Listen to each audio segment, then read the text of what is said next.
In today's video, we'll discuss whether or not the Miami Heat can turn things around here in 2023. But before we start, please make sure to like, comment, and subscribe to the channel for more content just like this. Now, without further ado, let's get into it. The Miami Heat were in the conference finals last year, and they were just a bucket away from being in the NBA finals. So many thought they would be in a much better position that they are in right now, but that's just simply not the case. The Heat are 20th in points per game, 26th in field goal percentage, 23rd in three-point percentage, 28th in rebounding, 21st in assists, and 30th in blocks per game. But on the bright side of things, they are currently the 9th ranked defense. They rank 2nd in free throw percentage and 3rd in steals. And over their last 12 games or so, right before the New Year's, they were playing extremely well. And on December 31st, Tyler Herro made a game-winning shot to defeat the Utah Jazz 126-123. So overall, they're definitely heading in the right direction. So let's go over every impact player on the roster to determine whether or not they have the potential to be elite once again,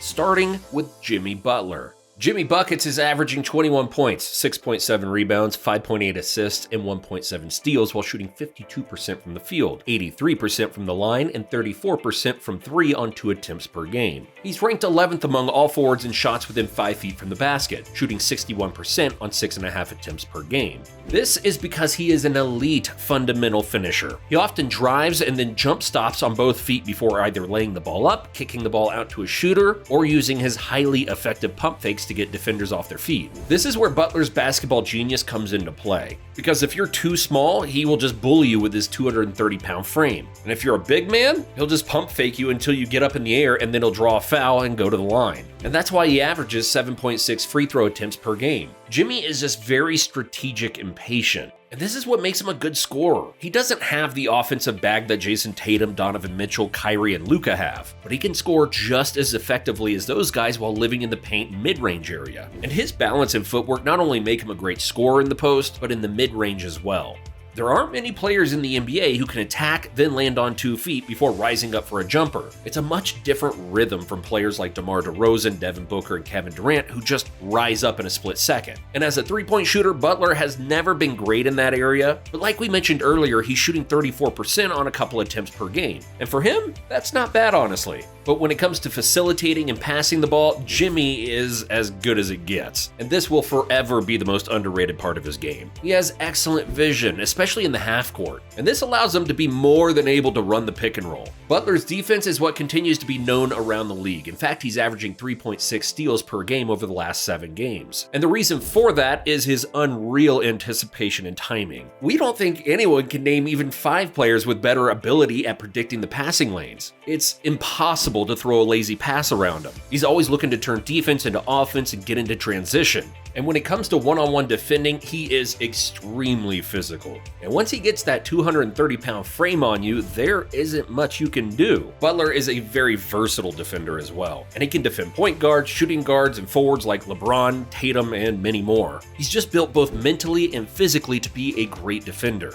And when his team is in a dire need for a defensive stop, there aren't many better options than Jimmy. But now let's focus on impact player number 2, Bam Adebayo. Bam is averaging 21 points, 9 rebounds, and 3 assists while shooting 53% from the field and 83% from the free throw line. Much of Bam's scoring dominance comes from the inside, and he's 14th in the league in shots within 5 feet from the rim, and number 1 in shots within 5 to 9 feet, shooting 47% on 4 attempts per game. Bam's face-up game as well as his post-up game has been looking great thus far, especially the improvement to his face-up game. He's skilled enough to throw a few jab steps at you before rising up over you in the short to mid-range area while also being able to take you off the dribble, sort of similar to Anthony Davis's offensive game. And no, we're not saying Bam is better than or even in the same category as a healthy AD. But when Adebayo has it going offensively, you can definitely see a few similarities. And over the last 7 games, Bam is averaging nearly 25 points on 58% shooting from the field. So he's playing at an all-star level on this end. And on the defensive end, he's top tier and a top 10 defender at worst. He's making a valid case for the most versatile defender in the NBA. And while Draymond Green still owns that title, Adebayo is right behind him.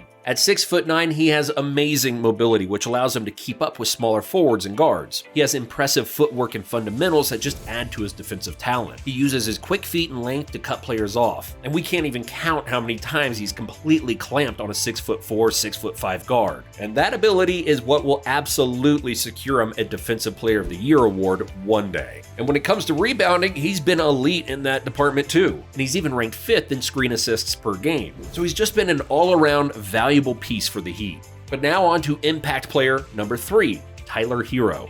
Herro is averaging 21 points, 6 rebounds, and 4.5 assists while shooting 45% from the field, 91% from the free throw line, and 39% from 3 on 8.5 attempts per game. He's not only been performing at an all-star level, but he's one of the best shooters in the NBA right now. He's 10th in the NBA in pull-up shooting threes, shooting 42% on 4.8 attempts per game. And he's also shooting 34% on catch-and-shoot threes. He's also been very impressive as a passer so far this season. So hopefully that continues because remember, the Heat are ranked 21st in assists, so they need all the playmaking help they can get. Please make sure to like, comment, and subscribe to the channel for more content just like this. Next player up, Victor Oladipo, who's averaging 9 points, 2 rebounds, and 3 assists while shooting 38% from the field, 76% from the line, and 28% from 3 on 4.5 attempts. He's only played in a handful of games so far this season, so his numbers and efficiency can increase. But versus the Jazz on December 31st, he finished the game with 23 points, making 4 threes and adding 5 assists. And he honestly looked like the Oladipo from the Pacers, quick burst, explosive, and highly confident in his game. And that's the thing, if he can play like this more often, the Heat will become much better.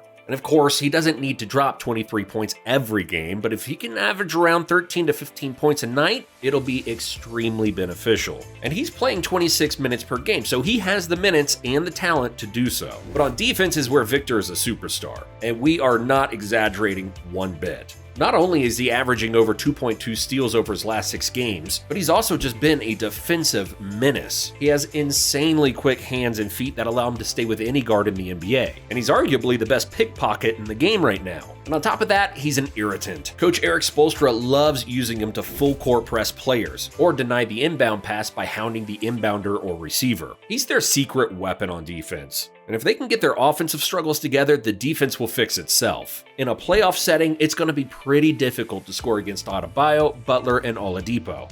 Now for our next player, Max Strus, who's averaging 13, 3, and 2 while shooting 40% from the field and 34% from 3 on a high volume 8 attempts per game. And over his last 6 games, he's shooting over 40% from 3. Max is ranked 2nd in the entire NBA in catch and shoot threes, shooting 36% on 6.6 attempts per game. He's been an absolute sniper from deep lately, and that's his job in the Miami defense, and he's doing a fantastic job thus far. And while we're on the topic of shooters, let's mention Duncan Robinson, who as of recently broke the Heat's franchise record for career three-pointers. And while he is only shooting about 34% from deep, he shot over 39% over his last 6 games. So hopefully that means he's finally heating up again.